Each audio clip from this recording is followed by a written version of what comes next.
Hello students, मैं हूं Hari Singh sir. और आज इस वीडियो में मैं आपको पढ़ा रहा हूं सोशल साइंस, 10th क्लास की सोशल साइंस का हिस्ट्री का चैप्टर नंबर 1, उसका point number 2, the making of nationalism in Europe. The making of nationalism in Europe. और मैं आपको बताता हूं कि इसी चैप्टर के 2 वीडियो मैं आपके पास पहले भेज चुका हूं, जिसमें पहला वीडियो है द इंट्रोडक्टरी वीडियो और दूसरा वीडियो है the role of French revolution and the idea of nation. ये वीडियो मैं आपके पास भेज चुका हूं। इस वीडियो को देखने से पहले आप पहले उन दोनों वीडियो को ज़रूर देख लेना। और ये जो तीसरा वीडियो है, इसमें मैं आपको पढ़ाऊँगा कि making of the nationalism in Europe, और द 2.1 है जो है वो the autocracy and the new middle class. ये दोनों पॉइंट जो है मैं आपको इस वीडियो में कवर करूँगा और इसको ध्यान से आप लोगों ने पढ़ना है। तो मैं आपको समझा रहा हूँ कि भाई किस प्रकार से यूरोप के अंदर मेकिंग ऑफ नेशनलिज्म, मतलब यूरोप के अंदर राष्ट्र जो बने। तो क्योंकि आपको पता है कि मिड 18th सेंचुरी के अंदर किसी भी प्रकार के यूरोप के अंदर आजकल जो राष्ट्र हैं, जैसे रशिया है, ब्रिटेन है, फ्रांस है, जर्मनी है, इटली है, ये कोई भी राष्ट्र उस समय नहीं हुआ करते थे। तो उस समय क्या हुआ करता था, ये सारे के सारे छोटे छोटे किंगडम, राज्य हुआ करते थे वहाँ पर। और उनके ऊपर एक राजा मोनार्की शासन किया करते थे। हर एक छोटे छोटे राज्यों के ऊपर मोनार्की शासन किया करते थे।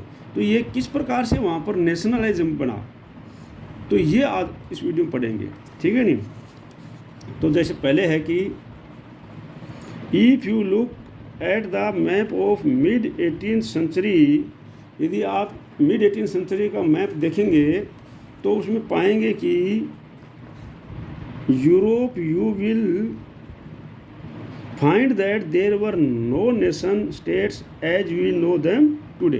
कि आजकल हम जो है नेशन स्टेट्स देख रहे हैं, वहाँ पर मैंने आपको बताया था फ्रांस, रशिया, ब्रिटेन, ये वहाँ पर किसी भी प्रकार का कोई भी नेशन नहीं हुआ करता था, ठीक है। कोई भी नेशन उस समय नहीं हुआ करता था। When we know today a Germany, Italy, the Switzerland were divided into kingdom, duchies and cantons whose rulers had their autonomous territories. क्या है कि वहाँ पर क्या हुआ करता था, ये जो कि हमको पता है कि जर्मनी, इटली, स्विट्जरलैंड, ये जो सारे के सारे थे डिवाइडेड किस में थे, किंगडम में, राज्यों में डिवाइड थे, प्रांतों में डिवाइड थे, वहाँ पर कंटोन में डिवाइड होते थे। और वहाँ पर एक ऑटोनोमियस टेरिटोरीज हुआ करती थी और शासन राज्य किया करता था कि वहाँ पर जो है हर एक के अंदर जो है अलग अलग मोनार्की हुआ करते थे, ठीक है नहीं। किसी प्रकार के अभी जो है इस प्रकार के नेशन नहीं हुआ करते थे। तो हम देखते हैं कि eastern and central Europe were under autocratic monarchies with in the territories of which lived diverse people. हम देखते हैं कि जो सेंट्रल यूरोप है, ईस्टर्न यूरोप है, इस मैप के अंदर हम देखते हैं जो कि सेंट्रल यूरोप, ये वाला सेंट्रल यूरोप है, ये ईस्टर्न यूरोप है और ये वेस्टर्न यूरोप है। ये हम देख रहे हैं कि अलग अलग टेरिटोरीज में बटा हुआ था। तो वो किस प्रकार से बटा हुआ था वो अब हम देख रहे हैं इसमें।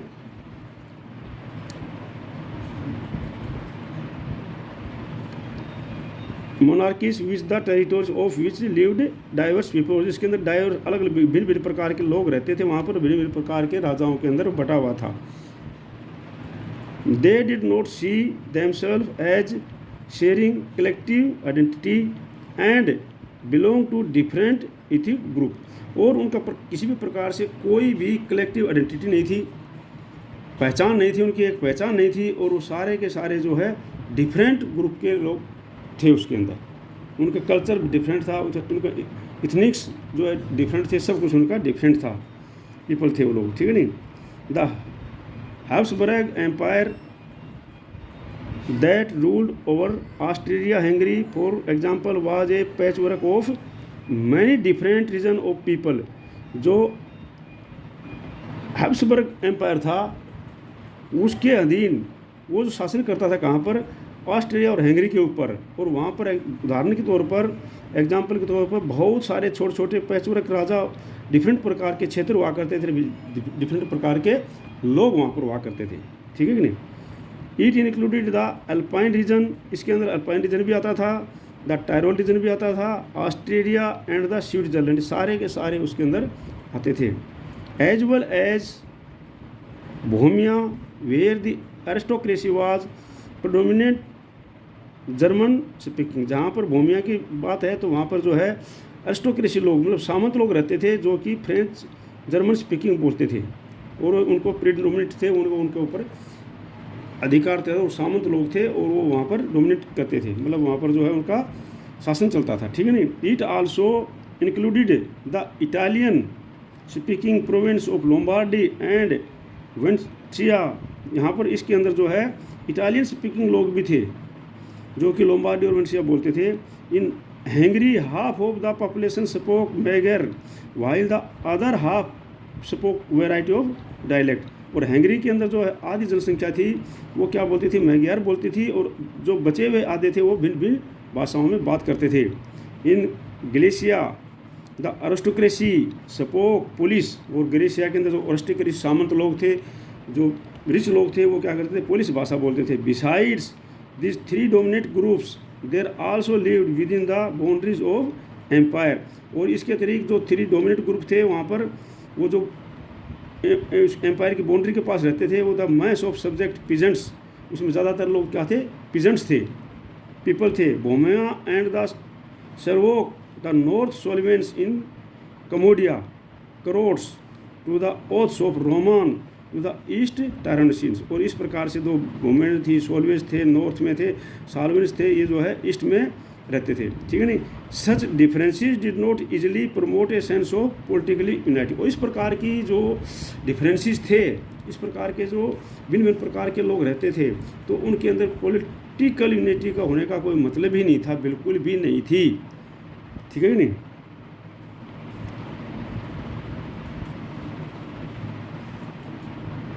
The only tie binding these diverse group together was a common allegiance to the emperor, और ये जो सारे के सारे जो है इतने प्रकार के भिन्न भिन्न प्रकार के जो ग्रुप थे वो सिर्फ बंधे हुए किस प्रकार के, एक राजा के अंदर अधीन, बस कि एक राजा इनका एक था, बाकी इनकी किसी भी प्रकार से कोई ना इनका शेड कल्चर था, ना शेड हिस्ट्री थी, और इनका किसी भी प्रकार से ना कोई शेड लैंग्वेज थी, तब भिन्न भिन्न प्रकार थे, लेकिन राजा के अधीन थे, इस प्रकार के ये एक शासन बना हुआ था। How did nationalism and the idea of nation state emerge, इस प्रकार की भिन्नता के अंदर किस प्रकार से जो है नेशनलिज्म की भावना आई, और किस प्रकार से आइडिया ऑफ इमर्ज, जो नेशन के आइडिया लोगों के अंदर आया, ये हम आगे पढ़ेंगे अभी, ठीक है नहीं। तो सबसे पहले हम पढ़ रहे हैं अभी 2.1 में the autocracy and the middle class, the autocracy and the new middle class, भाई किस प्रकार से वहाँ पर जो ऑटोक्रेसी जो सामंत लोग थे, जो धनी लोग थे वो रह रहे थे, उनका रहन सहन कैसा था, और न्यू मिडिल क्लास किस प्रकार से वहाँ का न्यू मिडिल क्लास का उदय हुआ, ये हम वहाँ पर पढ़ेंगे, ठीक है नहीं। तो अब पढ़ रहे हैं आपको socially and politically A landed autocracy was the dominant class on the continent, इस कॉन्टिनेंट के अंदर, इस यूरोप महाद्वीप के अंदर, इस कॉन्टिनेंट के अंदर जो थी क्या थी, सोशलिज एंड पॉलिटिकली, सामाजिक रूप से और राजनीतिक रूप से कौन लोग होते थे, लैंडेड, जो बहुत ही लैंडेड ऑटोक्रेसी थे, जिनके पास में बहुत ही भूमिपति होते थे, वो होते थे, और वादा वो डोमिनेट थे, डोमिनेट क्लास थी, एक प्रधान क्लास थी इसके अंदर कॉन्टिनेंट के अंदर, और वो ही उनको ऊपर शासन करते थे, ऑन द कॉन्टिनेंट, वो राजा के अधीन होते थे, और उन्हीं की जो सारी सुविधाएँ उन्हीं को मिलती थी। The numbers of this class were united by a common way of life that cut across regional division, हालांकि ये लोग जो है भिन्न भिन्न क्षेत्रों में थे, लेकिन इनका रहन सहन जो है सभी ऑटोक्रेसी जो थे, ऑटोक्रेसी क्लास के थे, अरिस्टोक्रेसी क्लास के थे, सामंत लोग थे, उनका रहन सहन जो है आपस में एक जैसा था, भले ही वो अलग अलग क्षेत्रों में रह रहे हों। They owned state the countryside and also town houses, उनके जो है गाँव की तरफ में भी वो रह रहे थे, और शहरों में भी उनके घर होते थे, शहरों में भी रह रहे थे और वो गाँव में भी रह रहे थे, ठीक है कि नहीं। शहरों में, गाँव की तरफ में भी रहते थे और शहरों में भी उनके मकान होते थे, दोनों साइड में उनके होते थे। They spoke French for purpose of diplomacy and high society. वो अपनी हाई सोसाइटी को बनाने के लिए और अपनी डिप्लोमेसी को, मतलब राजनीतिक बातें करने के लिए वो क्या करते थे, फ्रेंच भाषा का इस्तेमाल करते थे।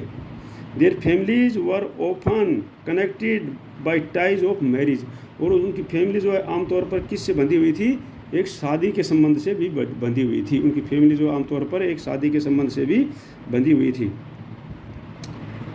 This powerful autocracy was बोवर numerically A small group. ये जो पावरफुल ऑटोक्रेसी था, ये हालांकि संख्या में बहुत कम थे और छोटा सा ग्रुप था। The majority of the population was made up of the peasantry. वहाँ पर जो मेजोरिटी ऑफ पॉपुलेशन थी वो क्या थी, किसानों की थी। वो क्या थी, किसानों की थी। The majority of the population was made up of peasantry. To the west, west के अंदर the bulk of the land was farmed by tenants and small owners. जो वेस्ट के अंदर क्या था, यूरोप के वेस्ट भाग में जो था, वहाँ पर जो ज़मीन थी वो छोटे छोटे किसानों के पास थी और स्मॉल ओनर्स के पास में थी। While the eastern and central Europe, यहाँ तक कि ईस्टर्न और सेंट्रल यूरोप का संबंध है, तो वहाँ पर जो pattern of land holding was characterized by vast estates were cultivated by serf. तो वहाँ पर जो है ज़मीन होती थी वो किसके पास होती थी, लैंड होल्डर के पास होती थी, बहुत बहुत भूमिपतियों के पास होती थी। और किसान वहाँ पर एक सर्फ के रूप में काम करते थे। सर्फ के रूप में मतलब बंधुआ मजदूरी के रूप में काम करते थे। वो उनको ज़मीन देते थे, किसान उसमें खेती उगाते थे और सारी की सारी उनको फसल उनके लैंड ओनर्स को दे देते थे। वो उनका थे बंधुआ मजदूरी के रूप में काम करते थे। तो इस प्रकार यहाँ पर किसानों की हालत थी। और अब आगे जो है, आगे का है कि भाई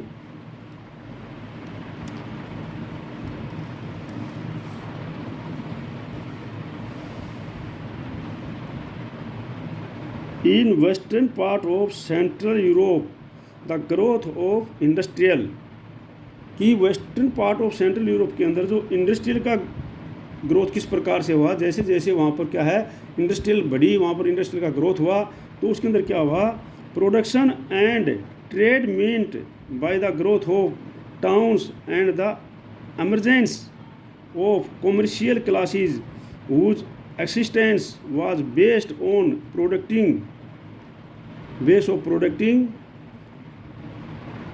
for the market। अब क्या है, वहाँ पर जो है western part of the central Europe के अंदर जो है क्या हुआ कि वहाँ पर इंडस्ट्रियलाइजेशन जल्दी आ गई। और जैसे इंडस्ट्रियलाइजेशन आई तो वहाँ पर जो प्रोडक्शन हुई, प्रोडक्शन होने के कारण क्या है वहाँ पर व्यापार बढ़ने लगा। और व्यापार के अंदर क्या है, टाउन भी बढ़ने लगे। और टाउन बढ़ने से क्या हुआ, टाउन कॉमर्शियल क्लासेस बढ़ने लगी और expanse of the based on the, जो प्रोड्यूसिंग के ऊपर वो निर्भर होते थे। और वहाँ पर मार्केट का जो प्रोडक्शन होता है उसके अंदर, मार्केट के अंदर बेचने के अंदर क्या है, वहाँ पर कॉमर्शियल क्लासें बढ़ने लगी। वहाँ पर शहरों से लोग जो है, गाँव से लोग शहरों में आ गए, तो वहाँ इंडस्ट्रियलाइजेशन के कारण वहाँ पर काम करने के लिए, इसलिए वहाँ पर मार्केट भी बढ़ने लगे और एक नई क्लास हो गई जो कॉमर्शियल क्लास थी। Industrialization began in England in the second half of 18th century. जो इंडस्ट्रियलाइजेशन शुरू हुआ ये second half of 18th century के अंदर, ये कहाँ पर हुआ था, इंग्लैंड के अंदर जल्दी शुरू हो गया था, वहाँ पर जल्दी आ गया था। But the France and parts of the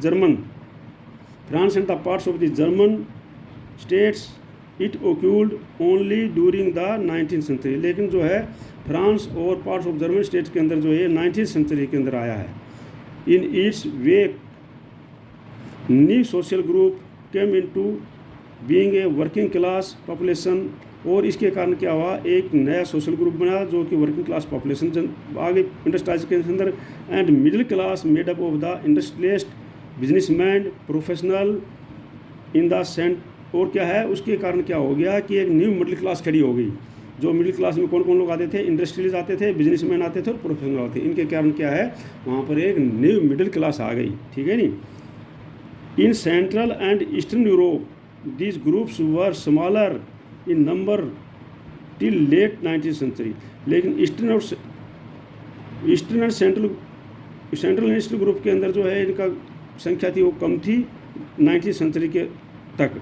it was among the educated liberal middle class, और एक जो है जो लिबरल मिडिल क्लास बनी, इसमें क्या एजुकेटेड लोग थे और उसके अंदर लिबरल मिडिल क्लास थी, और इन्हीं लोगों के अंदर क्या है the idea of national unity following the abolition of aristocratic privilege gained popularity. और ये जो मिडिल क्लास थे, जो एजुकेटेड पीपल थे, इन्हीं के अंदर क्या है एक आइडिया ऑफ नेशन आया, कि नेशनलिज्म का आइडिया आया, और उन्होंने बोला भाई ये अरिस्टोक्रेसी है, और जो ये प्रिविलेज दिए जाते हैं इनको जन्म के आधार पर, इनको पॉपुलरिटी के आधार पर इनको ख़त्म कर दिया जाए, और इस प्रकार से आइडिया ऑफ नेशन आया, और यहाँ पर जो न्यू मिडिल क्लास बनी।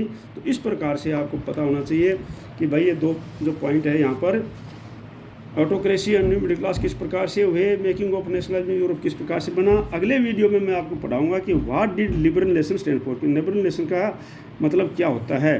तो इस वीडियो को आप ध्यान से देखना, लाइक करना, शेयर करना, और इस प्रकार से एक एक करके मैं आपको अलग अलग वीडियोज़ भेजता रहूँगा।